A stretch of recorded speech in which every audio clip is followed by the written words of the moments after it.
di Kota Ambon hari ini kita melaksanakan rapat koordinasi dengan Bapak Gubernur dan jajaran Forkompinda dan seluruh bupati, termasuk juga KPU dan Bawaslu. Ada 3 hal yang kita bahas. Yang pertama adalah di awal tahun ini kita melakukan evaluasi terhadap inflasi, kenaikan harga barang dan jasa. Dan ini merupakan perintah dari Bapak Presiden. Sudah setahun setengah lebih kita menjaga supaya inflasi tidak dapat kita kendalikan, tidak naik ya, seperti negara-negara lain yang membuat rakyat jadi susah. Kemudian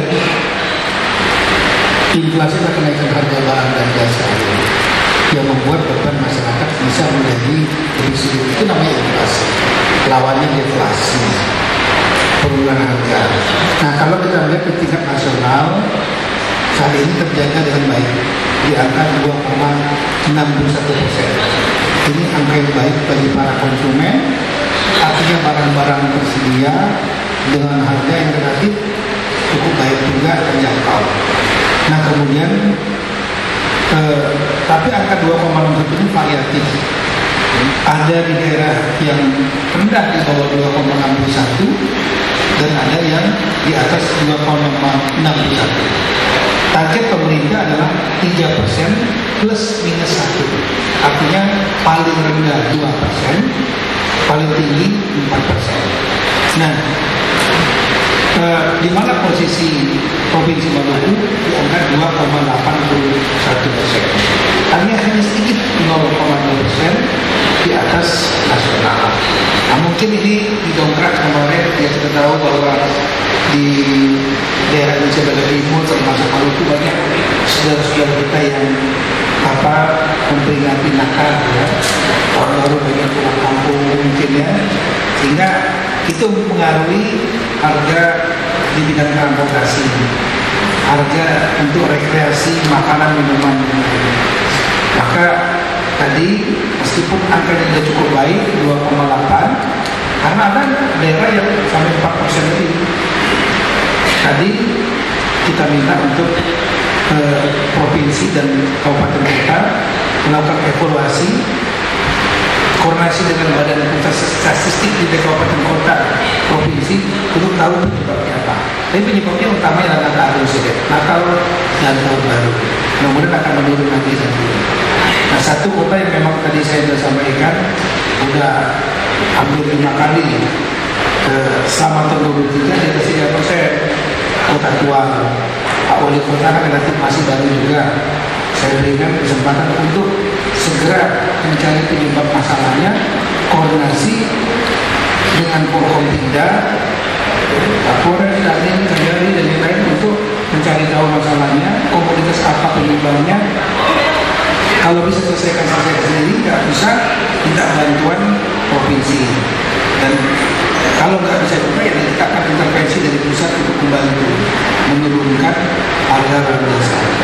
Jadi intinya relatif di Maluku inflasi relatif stabil sampai terkendali.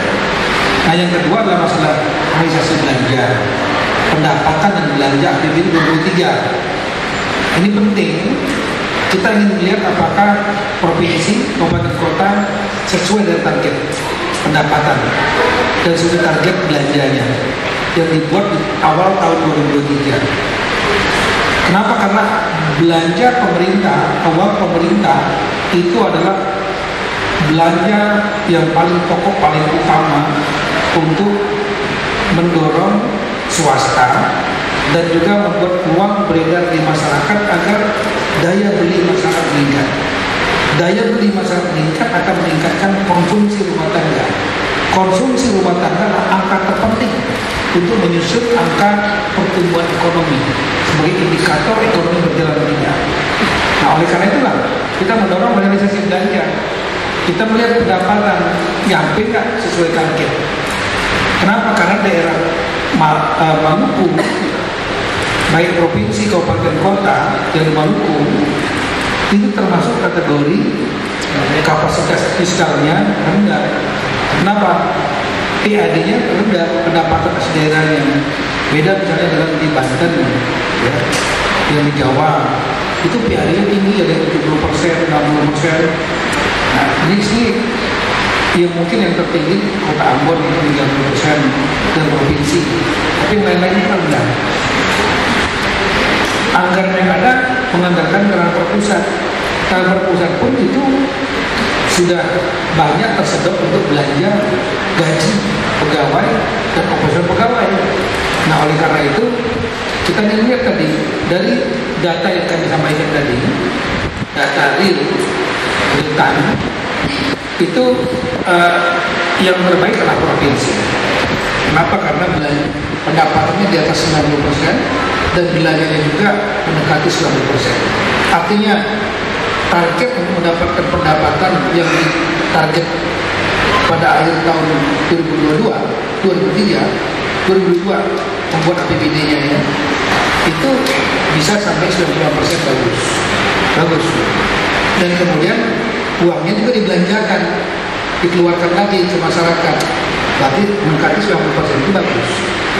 Tapi ada beberapa daerah ada yang baru mencapai 65% pendapatannya, padahal uangnya dari transfer pusat. Memang ada proses administrasi di pusat itu, Menteri Keuangan. Nah, ini perlu diperbaiki daerah-daerah ini. Kenapa? Kalau nggak bisa menyerap uang dari pemerintah pusat karena nggak bisa menyusun administrasi pertanggungjawaban, ya kesian masyarakat. Apalagi dibelanjakannya ada cuma 56%. Artinya uangnya nggak beredar. Kalau uangnya nggak beredar, yang sejahteranya ya pegawai, rakyat susah. Nah, tadi saya sudah sampaikan mana saja daerahnya, dan saya minta untuk dikoreksi. Kalau pendapatan itu kuncinya adalah pada di Sekda, BKAD, Kepala Dinas Pendapatan. Kenapa nggak sesuai target? Kalau belanja itu harus dicek Kepala Dinas dan OPD, mana yang tinggi, mana yang rendah, ketahuan. Yang rendah itu turun, kira-kira gitu. Dan kita minta sesuai arahan Presiden kepada dalam rapat paripurna 2 hari lalu, saya diperintah oleh Presiden untuk mengecek seluruh daerah, mendorong seluruh daerah agar segera awal tahun membelanjakan APBD ini. Jangan ditahan, apalagi dibelanjakan menunggu akhir tahun, karena biar ada uang dari masyarakat dan suasana itu. Nah, yang terakhir tadi kita untuk masalah persiapan pemilu dan pilkada di tahun 2024 ya. Karena ada 2 peristiwa besar demokrasi. Nah, saya hanya membicarakan dari sisi anggaran. Dari sisi anggaran pemilu itu adalah APBN. Dan APBN kita sudah koordinasikan, kami koordinasi KPU, Bawaslu, Menteri Keuangan, dan DPR Komisi 2, semuanya dibiayai oleh APBN. Jadi KPUD pun mintanya KPU, Bawaslu mintanya ke Bawaslu pusat, TNI Polri mintanya ke Mabes masing-masing, karena Mabes masing-masing mengajukan anggaran Menteri Keuangan. Nah, khusus untuk pilkada yang rencana bulan November itu jelas menanggung dari APBD. Nah, oleh karena itulah saya sebagai pembina wilayah menanggung jawab diantaranya untuk masalah membantu KPU Bawaslu meyakinkan semua daerah, hampir semua daerah, seluruh Indonesia sudah menyusun menaikkan naskah perjanjian riba. Dan khusus Maluku, saya berterima kasih karena sepanjang saya di bagian timur, provinsi yang paling sudah lengkap 12 pemerintah daerah semua sudah menaikkan naskah perjanjian riba dengan KPU, Bawaslu, tinggal dengan TNI Polri yang masih perlu diselesaikan. Saya berterima kasih kepada Pak Gubernur dan Bupati Wali Kota baik PJ maupun Eksekutif yang telah menyelesaikan naskah perjanjian riba dan sebagian bahkan sudah menyerahkan anggarannya kepada KPUD Bawaslu masing-masing. Sehingga saya cukup confident di Maluku pilkada tahun tahun depan akan bisa dilaksanakan dengan baik karena dari sisi anggaran siap. Saya kira itu. Tidak. Ya Pak. Benar dari lepas Pak. Iya. Makanya pertama terlepas dari infrastruktur terkendali Pak, tapi kan dari presentasi Bu ini yang menghadiri dari DPR, karena kan hampir semua 100% semua kota kabupaten di Maluku di atas inflasi nasional Pak.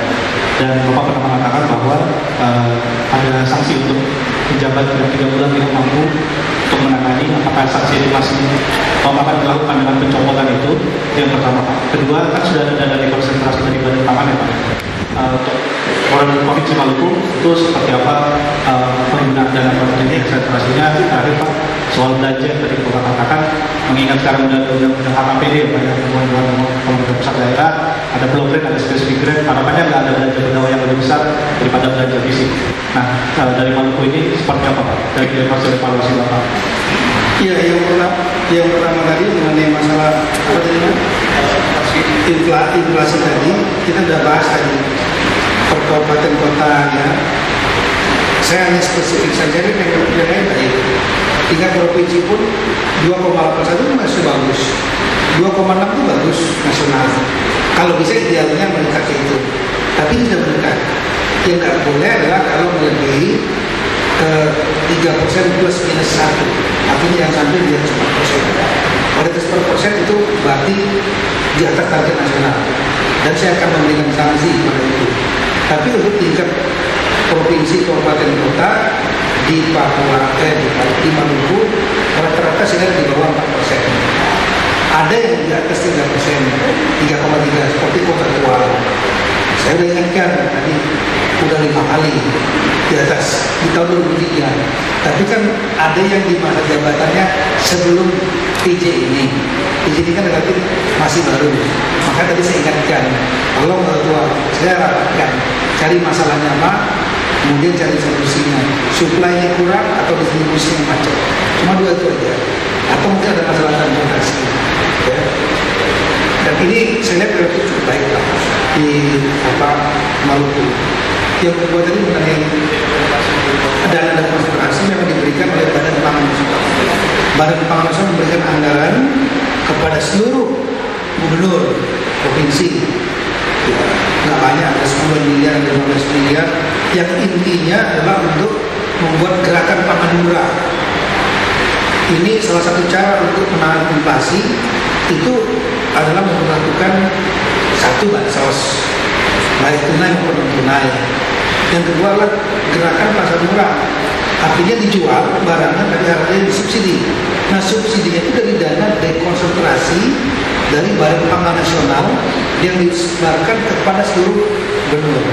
Nah, ini mohon seluruh gubernur ya, karenanya Maluku, lalu menggunakan dana itu.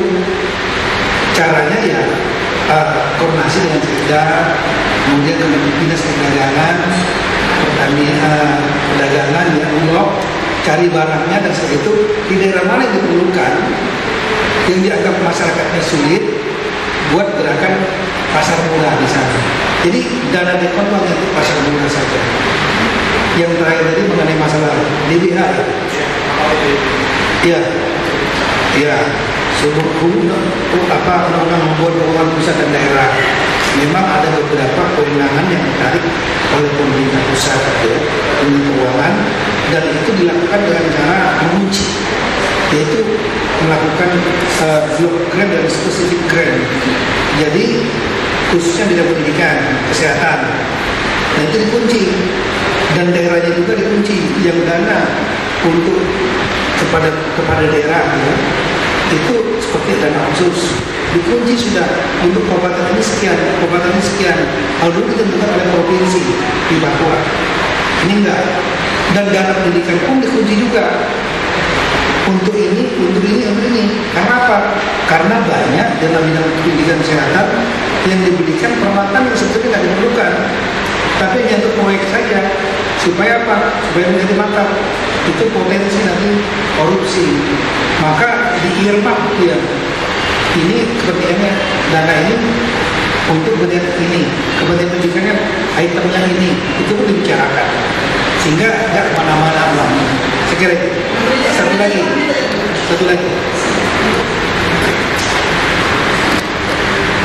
Menteri, saya Iwan dari Marakyat. Izin Pak Menteri. Pertanyaan aja Pak Menteri terkait dengan Pak NPHD tadi. Ya tadi Pak Menteri sudah jelaskan, tapi fakta yang kita dapati bahwa 40% dan NPHD itu untuk saya untuk Maluku itu belum sampai 40%, harusnya 40% di 2023, 60%-nya kan di 2024. Nah, kira-kira menjaga komitmen kepala daerah di Maluku supaya 40% sisa ini kan Bawaslu misalnya baru 4 miliar dan KPU ada sekitar 17 miliar lebih. Nah itu bagaimana memastikan supaya Januari ini dia bisa terrealisasi dan 2024 untuk 60% sisa itu bisa terrealisasi. Komitmen seperti apa dari kepala daerah? Yang kedua Pak, terkait dengan netralitas kepala daerah untuk pemilu kada, tapi juga penggunaan fasilitas negara oleh kepala daerah misalnya yang akan maju di pemilu atau pemilu kada atau keluarga koleganya untuk penggunaan fasilitas negara sendiri. Seperti apa untuk penegasan Pak Menteri terhadap dua kasus ini? Yang pertama untuk masalah 40% 60% itu, kenapa dibuat itu? Terutama untuk daerah-daerah yang kapasitas fiskalnya rendah, yang ditandai dengan sangat tergantung kepada transfer pusat. Kenapa? Karena transfer pusat ini itulah modal utama dari daerah itu, dan itu banyak digunakan untuk gaji, belanja pegawai, operasional pegawai, dan hal pelayanan dasar yang mendasar, pendidikan, kesehatan, infrastruktur, kebersihan, ya, kota dan lain-lain. Itu nggak bisa diganggu.